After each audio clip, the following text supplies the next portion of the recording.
Hello again. Time for another daily update from Prophecy in the News, Monday, June 14th. Well, we've had a torrential flood in Oklahoma City, but all is well. We're high and dry. A lot of people really did suffer with this flood today, and keep them in your prayers. JR is recovering. We talked with him this morning. He's still suffering from the effects of chemotherapy, but we have high hopes.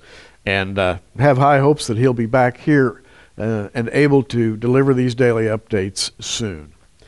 Today, I want to talk about Gaza. Gaza has been in the news, and it's of great prophetic interest, too.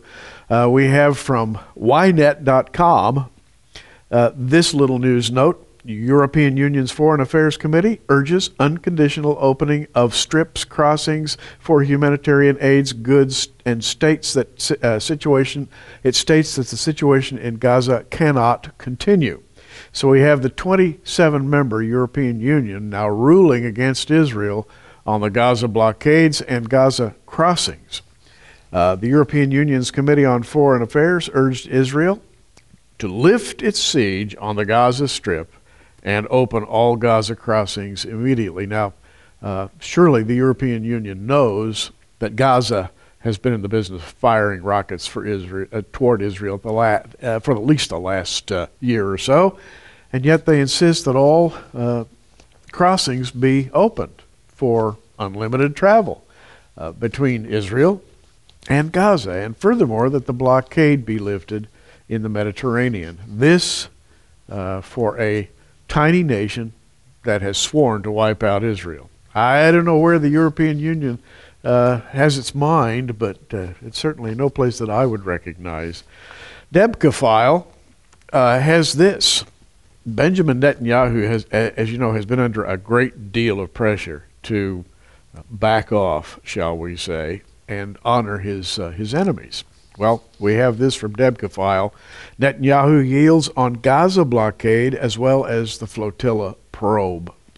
Israel's Prime Minister Benjamin Netanyahu, after responding to U.S. pressure for establishing an independent public probe of the May 31st flotilla incident, is also quietly falling back under the international clamor to ease the sea and land siege of the Hamas-ruled Gaza Strip by installing international supervisory mechanisms in place of the Israel military and Navy. So you can imagine the pressure on Benjamin Netanyahu. It is enormous, and he's backing away quietly in response to European and other Western criticism of what he did.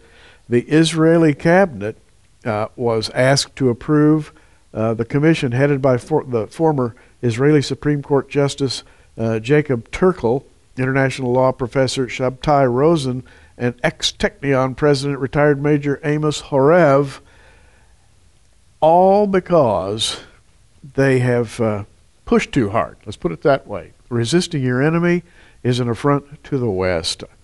Currently, a United Kingdom Conservative Party life peer and former Judge Advocate General of the Canadian Armed Forces, Ken Watkin, is up there at the head of the list of people saying, no, it's just not right for you to defend yourself. It's just not right for you to limit travel to and from Gaza. It's just not right for you to examine the cargo coming in across the Mediterranean, etc. So Netanyahu has yielded on the Gaza blockade. Finally, while all that's going on, Debka also reports that the Turkish troops deployed in Cyprus are being steadily increased in numbers and steadily Islamized. Turkish Prime Minister Recep Erdogan is clearly spoiling for more trouble with Israel, writes Debka. This is manifested by the steps which are revealed by Debka military and intelligence sources. The peaceful outcome of the Rachel Corrie incident, that's the flotilla incident on Saturday, June the 5th, and Israel's efforts to keep the crisis under control have had no effect on his determination to raise rather than to de-escalate Turkey-Israeli friction. Well, you know what? That's interesting to me because Erdogan is becoming increasingly stiff in his unyielding determination to become a military power. He has a naval force.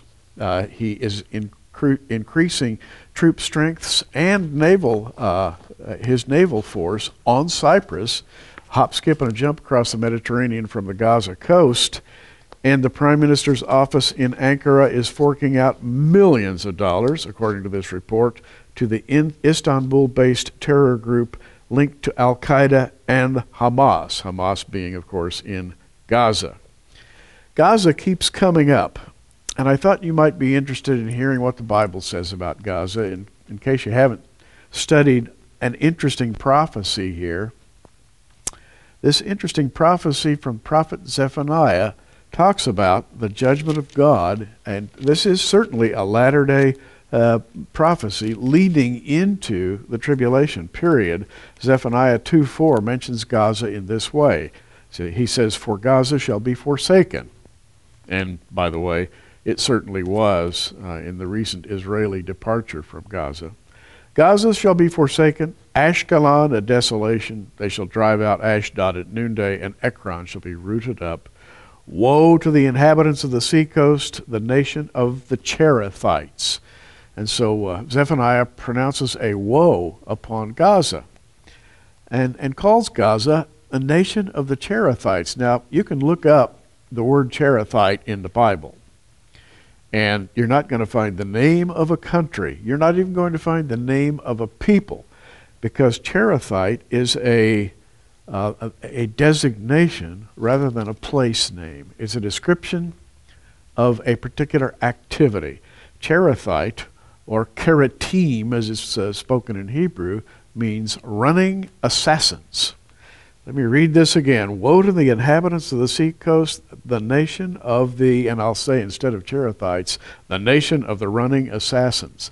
Did you ever hear a better term for terrorist than running assassin? I haven't. "The word of the Lord is against you, O Canaan, land of the Philistines. I will even destroy thee, that there shall be no inhabitant, and the seacoast shall be dwellings and cottages for shepherds and folds for flocks." You know, it appears from prophecy that there will soon be a war involving Gaza, and that what the Bible calls the nation of the Cherethites, the seacoast, will be reduced to a dwelling place for shepherds and for folds for flocks, and there will be a while when there will be no inhabitants in Gaza. Apparently something of a violent nature is going to take place there. It may be in the very near future, given the Turkish military armament, given the Syrian military armament. The Lebanese have announced their involvement coming against Israel on behalf of Hamas. And Zephaniah all but says, "Gaza, you're doomed."